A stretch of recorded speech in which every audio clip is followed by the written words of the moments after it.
মুই আইসগো আম্মেরে মগো বাড়ির সব কিছু ঘুরাই ঘারাইয়ে দেখামু। আটখালা, এরপরে যাওয়ার পথ, এরপর বাড়ির সামনে দিয়ে দেন কত বড় বড় লঞ্চ আইতে আসছে আর যাইতে আছে।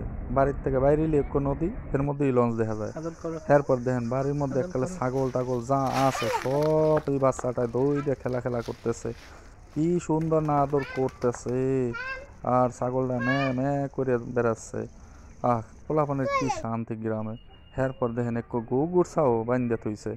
গরুর ছাগল কি সুন্দর মোড়ে দেখে এককালে ওয়া ওয়া ফুললা হে একখান হয়ে গেছে, মনে হয় কি মুই ছাড়িয়ে দেবো এরকম লাগতেছিল। এরপর দেখেন মাছ ধরে পাঙ্গাস মাছ একাল পালার মধ্যে হান্দাই দিছে। পরে মনে হয় দেখেন একটু ঝিঝি পোকাও আইছিল মোর ধারে সন্ধ্যাবেলা। ঝিঝি পোকা গুয়ার এককাল মুই এককাল ধরিয়া ছবি টবি উড়ে জ্বালাইছে। এরপরে গেলাম যে এককালে বাইল্যারাট খেলা যাইয়া একটু দাঁড়াইলাম। তারাই খাইতে আসলে পর দেখি যে কত মানুষ কত কিছু ব্যস্ত আছে। সোবান আল্লাহ। দেখেন গ্রামের আটখালা, কেউ কেলা ব্যস্ত আছে, কেউ বা আবার ঘুরে বেড়াইতেছে, ঘুরে ঘুরে দেখতেছে। এরপরে আর কি কমু, ঢাকা শহরে বুঝছেন কিছু ভালো তা পাওয়া যায় না। গ্রামে আইলে আটখালায় দেখলে কি সুন্দর দেন ফুট। ফুইটা একটা ঢাকা শহরে 120টা 30টা 150টা হয়ে গেছে। আর হ্যাঁ মগো বাড়িতে এককালে 20টা 25টা হুদা 20টা 25টা 30টা দেখি না যায়।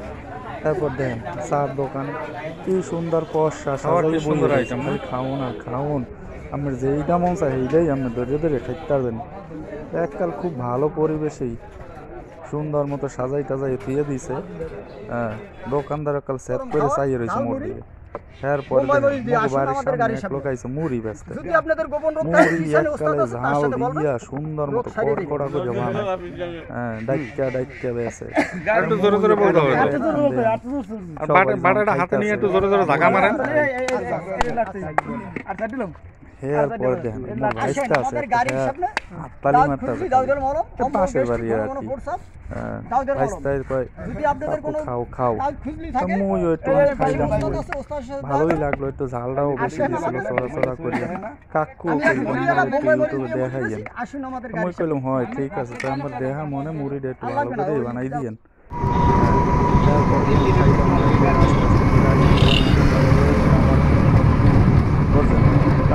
বাজারে আইয়া ঘুরিয়া ঘুরিয়া দিয়ে পরে তাহলে একটা নৌকা পাইলাম, নৌকাতে ঘুরিয়া এবার বাড়ির দিকে আবার ফিরতেছিলাম। এইটা হলো মগো বাড়ির পাশেই আবার সিদ্দিক বাজার বলে একটা নাম আছে। ওই সিদ্দিক বাজারের রাস্তা গ্রামের রাস্তাঘাট মোটামুটি ভালোই দেখা যায়, উন্নত হয়েছে। তারপর সিদ্দিক বাজার হইয়া অটোটা ঘুইরা ঘুইরা সামনের দিকে আগাইতেছিলাম। ঈদের সময় তো খালি মানুষ আর মানুষ।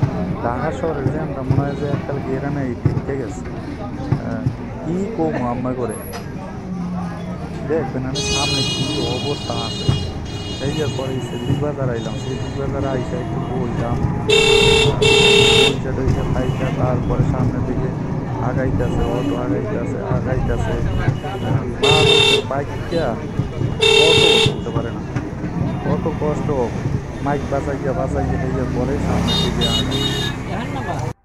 এরপরে এখানে মনে করেন অটোটা থামাই দিল, থামাই দেওয়ার পরে মুই আবার একটু সামনের দিকে গেলাম। তারপর হয়েছে দিকবারে ওই পাশে আবার নতুন একটা লাইন হয়েছে, বরিশাল থেকে বাউফাল টাউফাল এদিকে যাওয়া যায়। নতুন একটা ব্রিজ হয়েছে, ঈদ পাইয়া মানুষ খালি goat goat goat goat goat goat করতেছে। সামনে আবার সুন্দর বিচের মতো আছে, একদম ফাঁকা একটা জায়গা, যেখানে গেলে মনে হয় কি পরনটা গেলে শান্তি হয়ে যায়। এই আর পর মুই ওই সাইডে গেলাম সামনের দিকে, জায়গা দেখে ঘুরে সোবান আল্লাহ কি পরিমাণে মানুষ মানুষ দেখতে টেকতে করতো। মুই একটু খারাই ছিলাম, খারাই এরপর মানুষ টানুষ দেখতে। এরপর দেখি যে মোর সামনে দিয়ে আবার একটু বাস হইতে আছে। তাহলে বুঝেন এবার গ্রামের মানুষও অনেক সুখী হয়ে গেছে। এখন নদীটাও দেখতে সুন্দর, ব্রিজটাও নতুন নতুন, মানুষজন সব দেখতে আইছে। দেখতে মানুষ হাওয়া বাতাস একটু খায় বিকাল বেলায়, মনে হয় যে একটা ঢাকার থেকে কোনো কম নাই এই জায়গাটায়। মোর একটু ভাল লাগলে একটু জিরাইলাম এখানে এখানে ওই জিরাই টিরাইয়া। হ্যাঁ, তো দেখেন যা দুই পাশে জায়গাটা একদম ফাঁকা। হাওয়া বাতাসের কোনো অভাবই নেই, এককালে মুক্ত হাওয়া, প্রাণ ভরে খায় মানুষ। তো তারপরে দেখেন এখানে পরিবেশটা কেমন। এখানে গ্রাম অনুযায়ী মনে করেন লোকজনটা একটু কম।